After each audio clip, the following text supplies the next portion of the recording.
So Bismillahirrahmanirrahim. In today's video, we are going to discuss the chapter number 57 of chitin physiology, which is cerebellum, along with basal ganglia. And one of the audience, they said that they wanted to have a video made on this topic. So I am making this even though I have a very sore throat. But let's begin with this topic. First of all, we are going to discuss cerebellum and its motor functions. So whenever we need to study one of the brain structures, what do? Is that we study that structure of the brain by electrical stimulation. So when we electrically stimulated the cerebellum in the laboratory, we come to find out that it's a silent area. When we stimulated it, none of the part of our body moved. It rarely causes any motor movement. But when they remove the cerebellum, that is one way to check the cerebellum function or check the any part of body function is by one part is by electrical activity like electrical stimulation, other part is the removal. So when we remove the cerebellum, what we came to know that the movements, our body movements became highly abnormal. They became random, they became forward, backward, or they were like a pendulous. They were highly abnormal movements. So main function of the cerebellum that we came to find out is it's going to help sequence the motor activities. Furthermore, it has four functions. So it controls the timing of motor activity, the smooth progression from one movement to next movement, controls the intensity of the muscle movement, it controls the interplay between agonist and antagonist. All of these functions we are going to discuss very detailed in this chapter, so stick with me till the end. Now also cerebellum aids the cerebral cortex to plan the next sequential movement, and this planning portion is a part of one of the lateral most portion of the cerebellum. Now we come to the anatomical and functional areas of cerebellum. So first of all, we need to know that cerebellum has three lobes. One is the anterior lobe, other is the posterior lobe, another one is the flocculonodular lobe, and the flocculonodular lobe is the oldest portion. Let me show you that to you. So when we come to this anatomical diagram, we come to know this is our brainstem. On the posterior side of the brainstem, this is our cerebellum, and the cerebellum has this portion which is known as the anterior lobe, this portion which is known as the posterior or the medial lobe, and this a little bit on the interior side is the flocculonodular lobe, and the flocculonodular lobe, this lobe is the most primitive lobe. Now when we come to the longitudinal organization, we only take now this portion, that is our anterior and posterior lobe, and when we look at it in a longitudinal way or an external way, we come to find out that this middlemost portion is known as the vermis.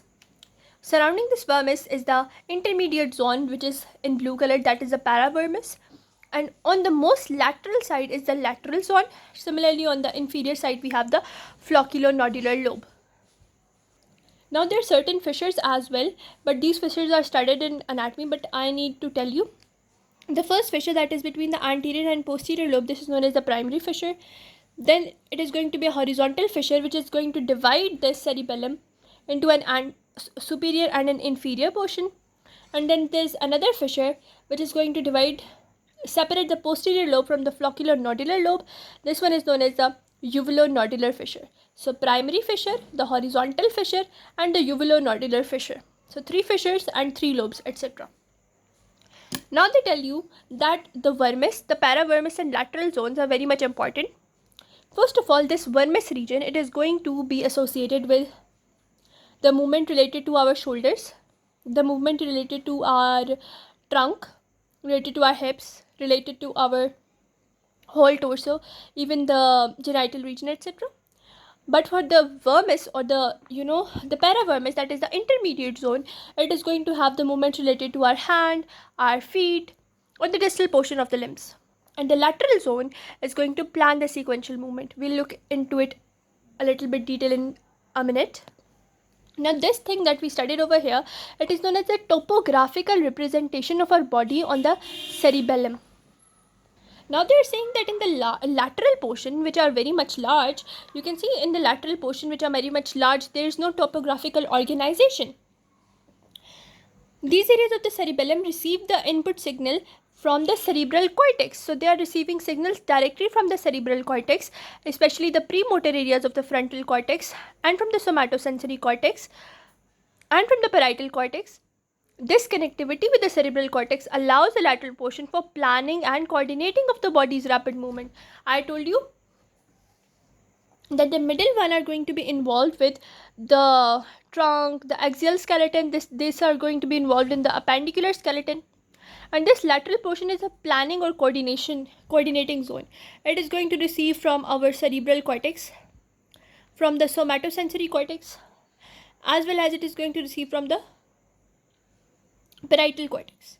All of these cortexes, they are going to supply their information to the lateral portion, and this lateral portion is going to help in planning or coordinating of the movement. So we can write planning or coordinating of the movement. Till now we are done with the the anatomical organization, then the longitudinal organization, then the topographical organization. Now we are going to talk about neuronal circuits of cerebellum. So for the neuronal circuit, first thing that you need to know that this branching region over the sides of the cerebellum, it is going to form the cerebellar cortex. Similarly, on the interior side, there will be certain nuclei which will be present, and they are known as the deep cerebellar nuclei. So we have the cortex and the deep cerebellar nuclei. And from these, we are going to have afferent as well as efferent pathway. Afferent are the pathways which are going to come inside, and efferent are the pathways which are going to go from the cerebellum to the different parts of our body. So to understand the different kinds of pathways, the afferent pathway and efferent pathway, as you know, afferent means the pathway that is going to come in, and the efferent means the pathway that is going to go out. So first of all, we are going to discuss the afferent pathway, and you know, the afferent pathway, they can come from the brain or they can come from the periphery. So from the brain, they are the corticopontocerebellar tracts. First of all, they will emerge from the cortex, cerebral cortex. They will go into the pontine nuclei. From there, they will move through the middle cerebellar peduncle, because pons is connected to the cerebellum, to the middle cerebellar peduncle, and it will now go to the lateral zone of the longitudinal section. This lateral zone of the longitudinal section. Then we come to the olivocerebellar tract, and this olivocerebellar tract, this olivary nucleus, inferior olivary nucleus, is present at the level of the medulla oblongata. So from here, the fibers, first of all, the fibers will emerge from the cortex. They will go to this inferior olivary nucleus. From here, the fibers will move via the inferior cerebellar peduncle into all the portions of the cerebellum.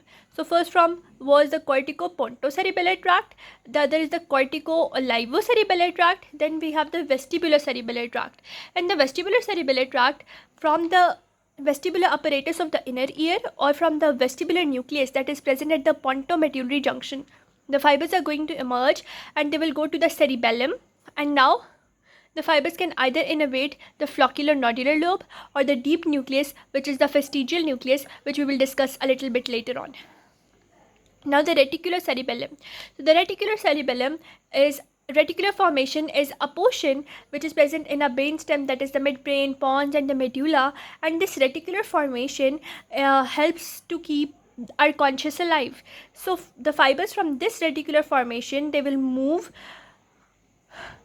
through the superior, middle, inferior cerebellar peduncles into the vermis region of the cerebellum. So this is how different the corticopontocerebellar, olivocerebellar, vestibulocerebellar, reticulocerebellar, how the fibers are going to reach the portion of the cerebellum.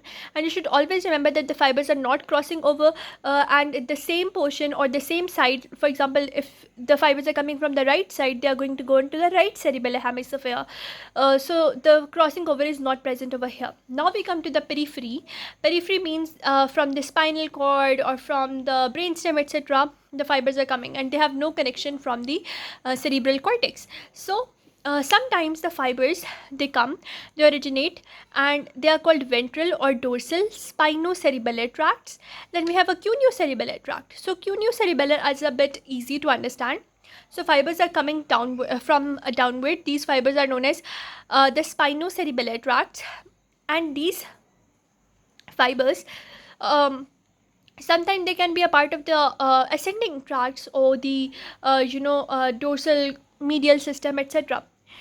DCML or the anterolateral pathway, which carry the sensation of crude, touch, pain, temperature, and they come to this region of the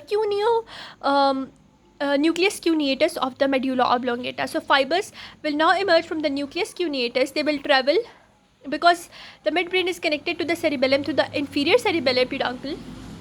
So fibers will now travel through the inferior cerebellar peduncle to reach the cerebellum, and this pathway is known as the cuneo-cerebellar pathway. Now we have another type of pathway, that is the ventral and dorsal spinocerebellar pathway. Now this pathway is very speedy pathway. It has a speed of 120 meters per second. Now fibers, firstly, they are going to come from the dorsal portion. So if I can write D over here, so the fibers will come from the dorsal portion of the spinal cord, and they will move via the inferior cerebellar peduncle to the same side of the cerebellum. There is no crossing over.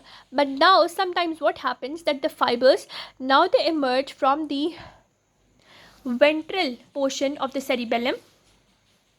So what will these fibers do? First of all, these fibers are going to move through the spinal cord like this. It means that they are going to cross over. After crossing over, these fibers are going to move upwards. Then they will move via the superior cerebellar peduncle.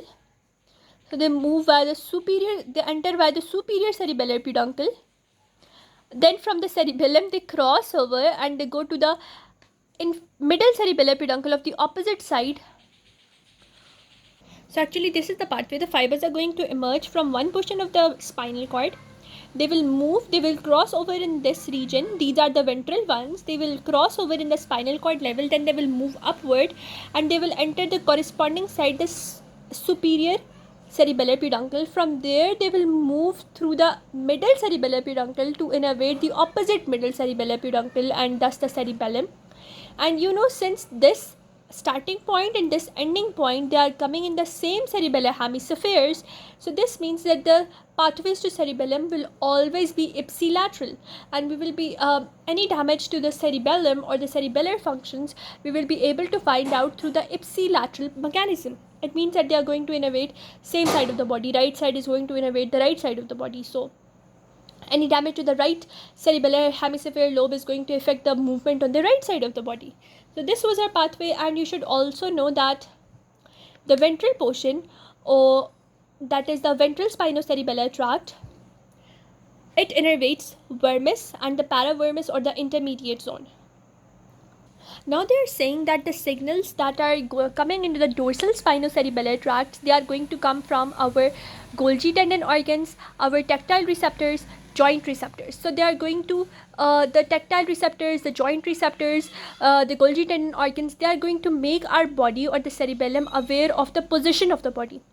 So they tell about the muscle contraction, the degree of the tension on the muscles, because muscle contraction can be found out through Golgi tendon organs, which are type of the muscle receptors. The degree of tension in the muscle can be found out through the joint receptors, the position through the joint receptors as well, and the forces acting on the surface by the tactile receptors.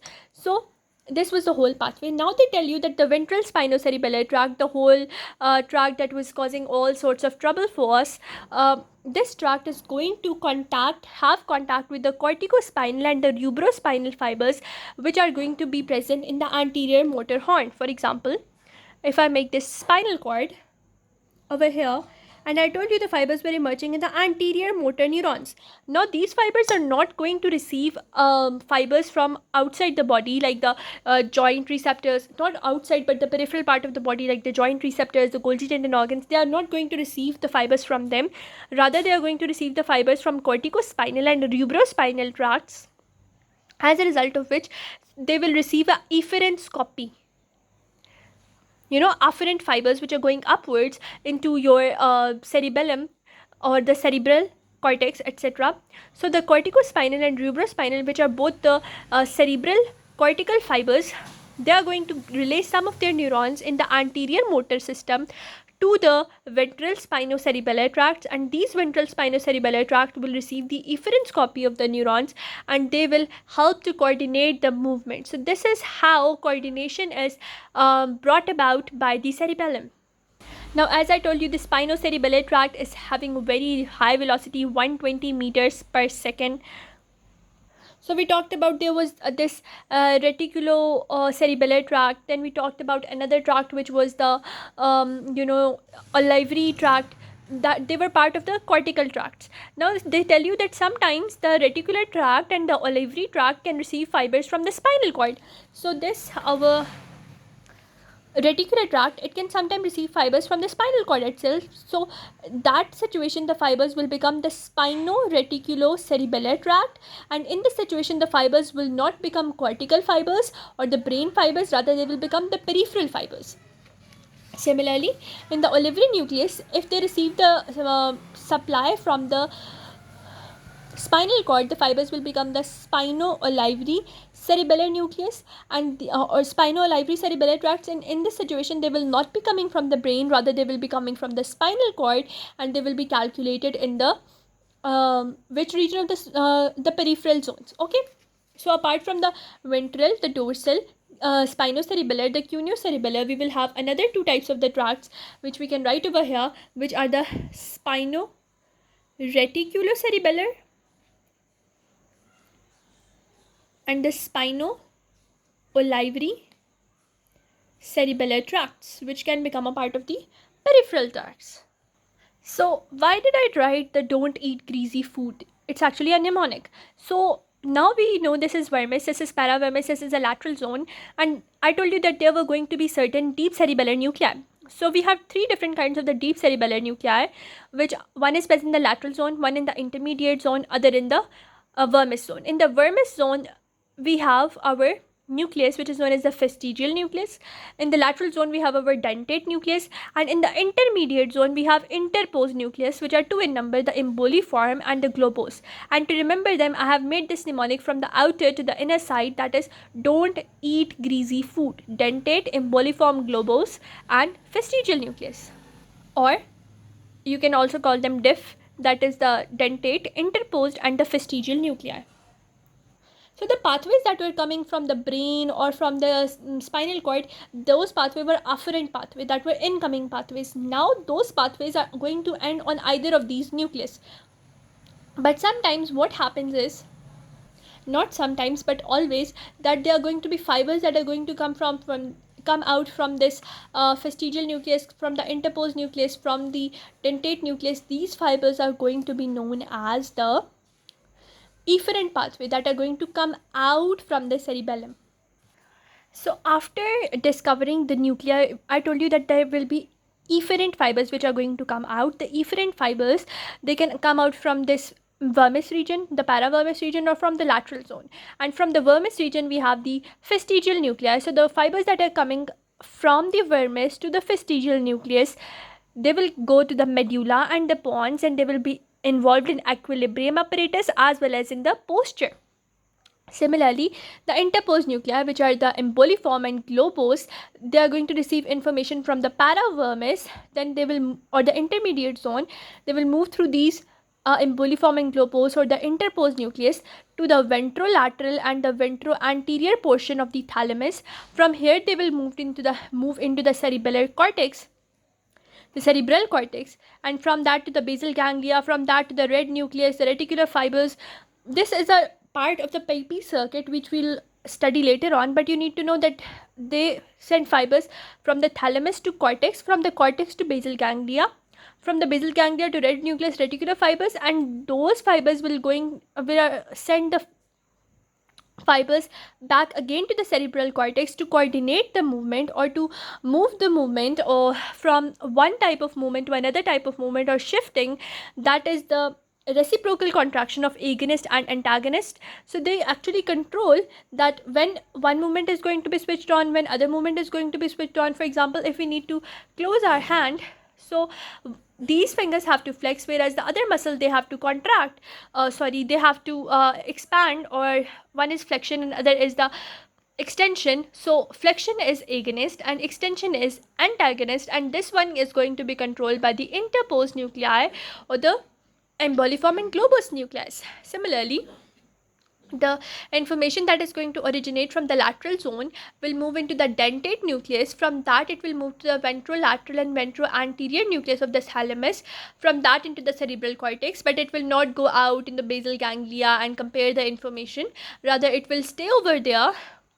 And fibers, the cortex is going to now associate the fibers with the coordination of motor activities. So this one was involved in equilibrium, this one was involved in progression from antagonist to from agonist to antagonist and smooth progression of the movement. And this lateral zone was involved in the coordination of the motor activities. And also we know that this region is associated with planning. So from this we end our first portion of the cerebellum and the basal ganglia. I will meet you in the next portion where we'll talk about the functional unit of the cerebellar cortex, the Purkinje and the deep nuclear cells. I'll meet you in the next video. Till then, Allah Hafiz.